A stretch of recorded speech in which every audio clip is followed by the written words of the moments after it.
Radhe Radhe everyone, आप सभी का हमारे चैनल में बहुत बहुत स्वागत है।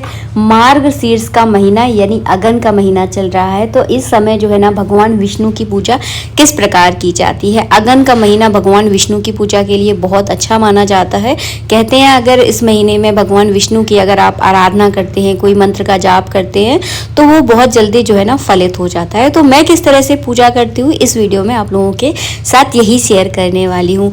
पूजा पाठ जो है ना महीनों के हिसाब से की जाती है। अगर आप महीनों के हिसाब से अगर भगवान की आराधना करेंगे तो इसका अच्छा फल जो है ना आपको प्राप्त होता है। सर्दियों का समय शुरू हो गया है, तो भगवान को स्नान में गर्म पानी से ही कराती हूँ। 1 लोटा मैंने यहाँ पर गर्म पानी किया है। चलिए प्रभु के पास चलते हैं।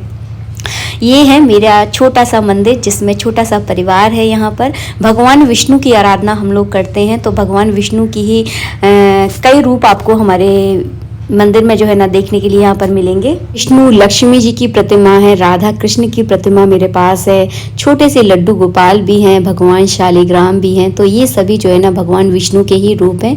तो इन्हें मैं अगन के महीने यानी मार्गशीर्ष महीने में किस तरह इनका डेली पूजन करती हूँ, क्या खास हमें करना चाहिए ताकि अगन के महीने का हमें पूरा फल प्राप्त हो। तो वीडियो आप ध्यान से देखिएगा, आपको बहुत कुछ इस वीडियो में सीखने के लिए मिलेगा। तो सबसे पहले मैंने भगवान को जगाया, जैसे कि मैं कई वीडियो में शेयर कर चुकी हूँ। भगवान को मैं रोज़ सुलाती हूँ, उन्हें रोज़ जगाती हूँ।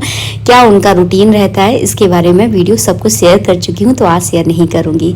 मैंने एक कांसे की थाली ली है। भगवान को आप जब भी स्नान करवाएं, कांसे की, पीतल के, अगर आपके पास कांसे या पीतल के बर्तन नहीं भी हैं तो आप स्टील के यूज़ कर सकते हैं। लेकिन कोशिश करना है कि जिन बर्तनों में हम खाना खाते हैं उन बर्तनों का आपको प्रयोग नहीं करना है। मेरे पास स्टील का एक बड़ा कटोरा भी है जिसमें अक्सर मैं भगवान को स्नान कराती हूँ। आज मैं यहाँ पर कांसे की थाली में स्नान करा रही हूँ। ये मेरे पूरे मन पर डिपेंड करता है कि मुझे कौन से बर्तन में स्नान करवाना है। तो मैंने एक कांसे की थाली ले ली है, इसमें स्वास्तिक बना लिया है। अगर आपको बहुत ज़्यादा जल्दी है, इतना टाइम नहीं है कि आप स्वास्तिक बना सके, तो कोई दिक्कत नहीं है। एक चंदन का छोटा सा तिलक लगाकर, तिली चढ़ाकर आप भगवान को उसमें आप स्नान करा सकते हैं। लेकिन आसन देना ज़रूरी है, बिना आसन के भगवान को स्नान नहीं कराया जाता है। ये है हमारे लड्डू गोपाल जो कि आपको हर घर में मिल ही जाएंगे। तो इनको जो है ना आप इस तरह से अगन के महीने में यानी मार्गशीर्ष के महीने में इसी तरह स्नान करवाएं। शंख का बहुत महत्व होता है अगन के महीने में। अगन के महीने में आप एक नया शंख अपने घर में ला सकते हैं। अगर आपके घर में शंख नहीं है तो, अगर है शंख तो उसी से आप भगवान को स्नान कराइए।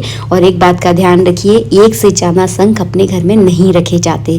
तो मेरे घर के मंदिर में केवल एक ही शंख है, इसी से मैं भगवान को स्नान कराती हूँ। शंख में ही आपको हल्का गर्म जल भरना है। अगर आप भगवान को पंचामृत से स्नान करा रहे हैं तो शंख में ही आपको पंचामृत रखना है, जैसे कच्चा दूध, दही, घी, शक्कर, शहद, सब कुछ जो है ना शंख में ही रखकर भगवान को स्नान कराना है। शंख जो है ना लक्ष्मी का प्रतीक है और मार्गशीर्ष के महीने में लक्ष्मी की पूजा विशेष रूप से की जाती है। अगर आप लक्ष्मी प्राप्त करना चाहते हैं, घर में बहुत ज़्यादा दरिद्रता है, पैसा जो है ना टिकता ही नहीं है, बहुत ज़्यादा मेहनत करते हैं, खूब सारा पैसा कमाते हैं, लेकिन घर में आते ही सब कुछ खत्म हो जाता है। जो होते हैं ना कि अनावश्यक खर्चे उत्पन्न हो जाते हैं, जैसे ही पैसा आया, कोई बीमार पड़ गया, अचानक से मतलब कोई दिक्कत आ गई तो वहाँ पर पैसा खर्च हो गया। हम सबके घर में अक्सर ऐसी चीज़ें, छोटी मोटी चीज़ें होती हैं। तो अगर आप अगन के महीने में माता लक्ष्मी की अगर आराधना करेंगे, भगवान विष्णु की आराधना करेंगे, तो इन सारी चीज़ों से आप बच पाएंगे। ये देखिए, ये है हमारे छोटे से लड्डू गोपाल जिन्हें मैं जो है ना अगन के महीने में शंख से स्नान कराती हूँ। तो मेरे कहने का मतलब ये है कि अगन के महीने में आप भगवान विष्णु की जब आराधना करें, उनको स्नान करवाएं, तो शंख का विशेष रूप से आपको प्रयोग करना है। तो मैं रोज़ जो है ना शंख से ही भगवान को स्नान कराती हूँ। अगर आपके पास शंख नहीं है तो आप अगन के महीने में कोई शुभ दिन देखकर एक अच्छा सा शंख लेकर आए और शंख की थोड़ा सा जांच पड़ताल कर ले, क्योंकि मार्केट में लोकल शंख भी बहुत मिलते हैं। तो ध्यान से देख लें या फिर कोई जानकार हो तो उससे पूछकर आप ले, इस बात का ध्यान रखें। तो हमने यहाँ पर भगवान विष्णु और लक्ष्मी जी को भी इसी तरह से स्नान करवाया है। इसी तरह से मैं राधा कृष्ण जी को भी स्नान करवाया। स्नान कराने के बाद, अंग पोषण कराने के बाद बारी आती है इत्र की। तो इत्र लगाना बिल्कुल ना भूलें। सभी भगवानों को मैं इत्र लगाऊंगी। इत्र लगाते समय एक बात का जरूर ध्यान रखें, वैसे अक्सर बता चुकी हूँ, अंगूठे का प्रयोग आपको बिल्कुल नहीं करना है। ये आप छोटा सा शंख जो देख रहे हैं, इसे शंख नहीं, इसको अर्गा बोला जाता है। इससे भगवान की जो है ना नजर उतारी जाती है। ये बजता नहीं है, तो बजने वाले शंख केवल घर में एक ही रखे जाते हैं। आप शायद समझ गए होंगे जो बात मैं आपसे कहना चाहती हूँ, यानी कि बजने वाले शंख केवल घर में एक ही रखें। अर्गा आप 2 से 3 रख सकते हैं, लेकिन बजने वाला शंख एक ही रखना चाहिए। अगर आप ज्यादा शंख बजने वाले अपने घर में रखते हैं तो आपके घर में लड़ाई झगड़े काफी ज्यादा हद तक होने लगते हैं। तो मेरे पास बजने वाला जो शंख है वो केवल एक ही है, जिसमें मैंने फिर से इसमें जल भर दिया है।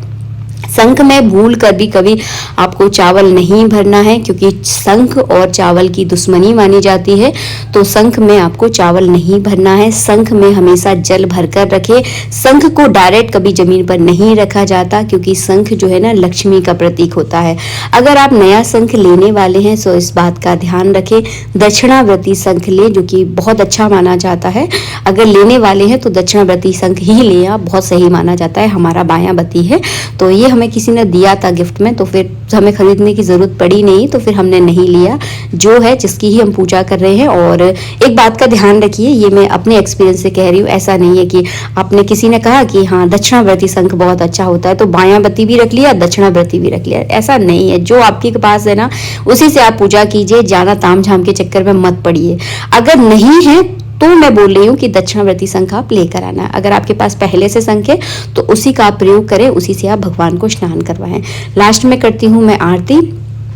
तो आरती तो आप सबको पता है कि मेरी कौन सी फेवरेट है, कई बार आप लोगों के साथ शेयर कर चुकी हूँ। आरती करने के पश्चात आपको जल का अर्घ देना है। अगर आपके पास अर्घा नहीं है तो हाथ में थोड़ा सा जल लेकर घुमाकर उसे अपने पूरे परिवार के ऊपर छिड़क दीजिए। अगर अर्घा है तो इस तरह से आपको अर्घ देना है, जैसे कि मैं आपको वीडियो में दिखा रही हूँ। वीडियो अच्छा लगा है तो लाइक जरूर करना। अगहन का महीना बहुत विशेष होता है, लक्ष्मी प्राप्त करने के लिए तो बहुत अच्छा माना जाता है।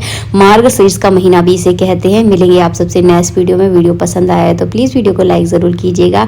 छोटे छोटे उपाय कीजिए ताकि छोटी छोटी दिक्कतें आपके जीवन में ना आए और आपका जीवन जो है ना बड़ा खुशहाल जो है ना होकर गुजरे। मिलेंगे आप सबसे नेक्स्ट वीडियो में। राधे राधे, जय श्री राधे।